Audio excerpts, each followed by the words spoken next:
Il y a un an, François Lomière faisait une arrivée très remarquée dans un si grand soleil. Mais qui est Jérémy Covillo, son interprète? Il y a un an, François Lomière, Jérémy Covillo, faisait une entrée fracassante dans un si grand soleil. Homme d'affaires impitoyable, François est parvenu à s'imposer au fil des épisodes comme le véritable méchant du feuilleton quotidien de France 2. Avec son caractère bien trempé sans langue de bois, son tempérament explosif et ses punchlines cinglantes, François est incontestablement le personnage que l'on adore détester. Et pour donner vie à ce magnat des affaires aussi complexe que passionnant, la production d'un si grand soleil a fait appel à Jérémy Covillo, un acteur aux multiples talents. Un habitué du petit écran, c'est en 1986 que Jérémy Covillo décroche son premier rôle à la télévision dans Maigret et le témoignage de l'enfant de cœur. Le début d'une longue et prolifique carrière. Habitué du petit écran, le comédien a en effet enchaîné les projets.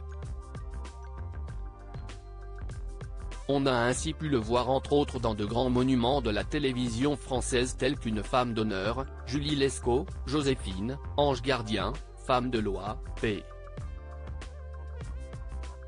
J, Section de recherche, Camping Paradis, Léo Mattei, Shérif, Caïn, Nina, Alex Hugo, Les papillons noirs, Les invisibles et plus récemment dans La recrue.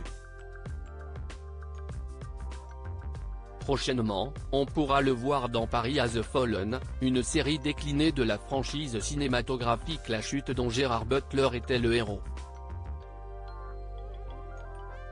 Depuis un an, c'est donc dans un si grand soleil que les téléspectateurs de France 2 peuvent le retrouver tous les soirs dans le rôle de François Lomière.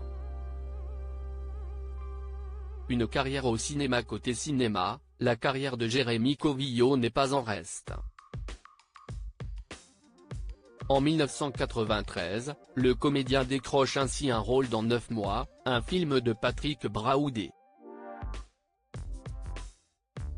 Il a ensuite joué dans une vingtaine de longs métrages dont Damien veut changer le monde ou encore Astérix et Obélix, l'Empire du Milieu.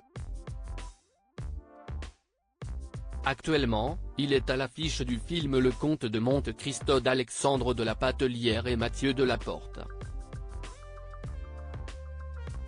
À cette occasion, Jérémy Covillo prête ses traits au personnage d'Antoine et donne la réplique à Pierre Ninet, Bastien Bouillon et Anaïs de Moustier. Si le parcours de Jérémy Covillo est donc particulièrement riche, c'est sans aucun doute dans le milieu du doublage qu'il est le plus connu du grand public puisqu'il a prêté sa voix à de nombreux personnages. Une des voix les plus connues du doublage français sait tardivement que Jérémy Covillo s'est tourné vers le doublage et aujourd'hui, sa voix est l'une des plus connues du milieu. Il faut dire que le comédien a une voix polyvalente qui lui permet de donner vie à une large diversité de personnages. Comédie, drame ou encore action, Jérémy Covillo sait tout faire. Et c'est d'ailleurs ce qui lui a sans doute permis de devenir l'une des voix les plus reconnaissables du doublage français.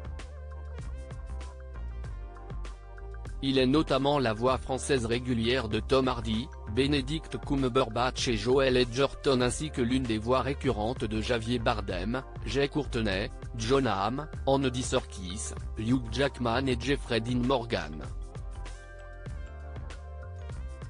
Côté animation, on a pu entendre sa voix dans Monsters Academy et plus récemment dans Super Mario Bros, le film où il incarne le redoutable de Bowser. Une présence dans les jeux vidéo. Jérémy Covillo s'est enfin illustré dans le monde des jeux vidéo dans des titres tels que The Legend of Zelda, Breath of the Wild, Batman, Arkham Origins, The Sinking City, Dragon Age, Inquisition et Call of Duty, Modern Warfare. À travers ses multiples talents et ses performances remarquables, Jérémy Covillo est devenu une figure incontournable du paysage audiovisuel français.